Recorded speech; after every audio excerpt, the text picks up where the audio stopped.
Quero saber se pode pagar dívida em Bitcoin.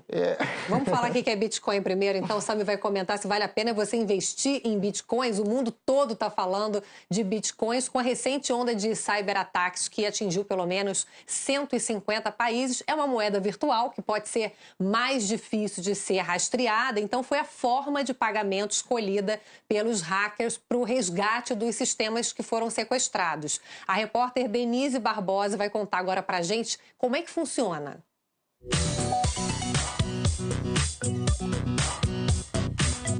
Você sabe o que é um Bitcoin? Não. É um vírus de internet. Vírus cibernéticos? É o negócio dos hackers que aconteceram recentemente. A moeda virtual nasceu em 2009. Na época valia menos de R$1. Hoje passa de 6 mil. A alta foi puxada pela velha lei da oferta e da demanda. A tecnologia que controla as bitcoins garante que não vai haver mais de 21 milhões de unidades da moeda até 2140. Que é um bom investimento, mas aí tem que se aprofundar e entender o que você está investindo, né? Estamos na maior bolsa de bitcoins da América Latina. A Foxbit faz o meio de campo entre quem quer comprar e vender a moeda virtual. Tem metade do mercado brasileiro e em 2 anos as operações já passaram de 250 milhões de reais. No início a gente tinha muito o geek, o nerd ou o jovem adulto, e hoje a gente já traz um público, um investidor mais qualificado.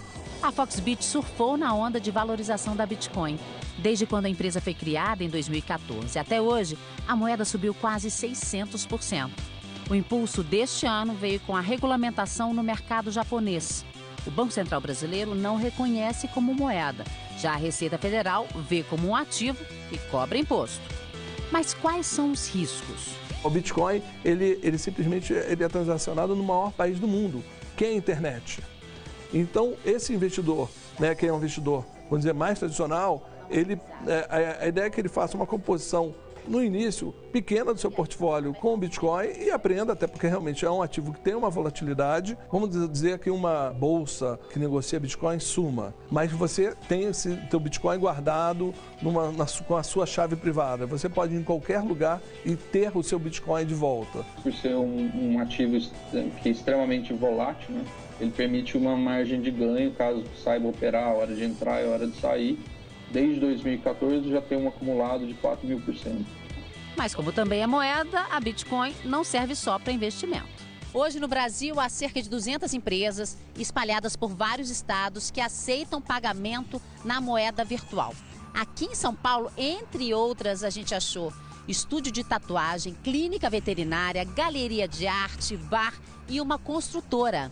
Quando vende seus empreendimentos, como as unidades desse prédio, por exemplo, ela aceita até R$100 mil de pagamento na criptomoeda e ainda dá desconto. Agora você me dizendo, eu vou até procurar, até entender um pouco mais sobre isso.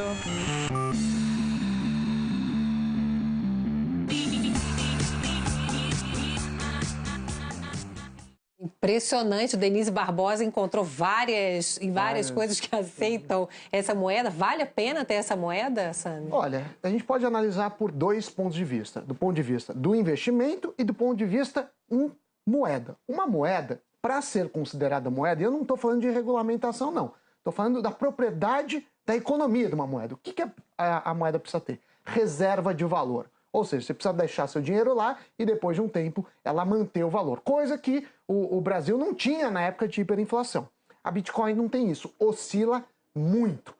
Meio de pagamento também não é. Ainda que tenha 200 lugares, perto do número de estabelecimentos que a gente tem no Brasil, é muito pouco. Eu diria que é insignificante esses 200 lugares. E me parece, não só no caso dessa construtora, assim, aceita Bitcoin, dá um desconto, que é mais uma jogada de marketing do que, de fato, o pagamento. Porque se fosse aceito como meio de pagamento, você poderia pagar tudo como Bitcoin. Então esse é o ponto de vista de moeda. Então eu não chamaria como moeda.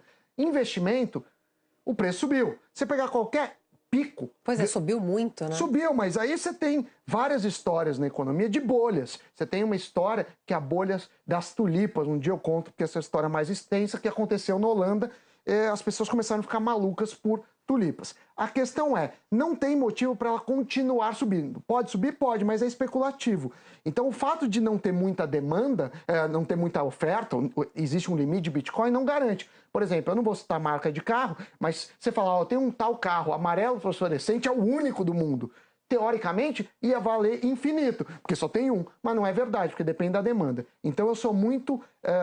vou com calma e não colocaria meu dinheiro nisso. E se for colocar, coloque pouco, porque o risco é grande.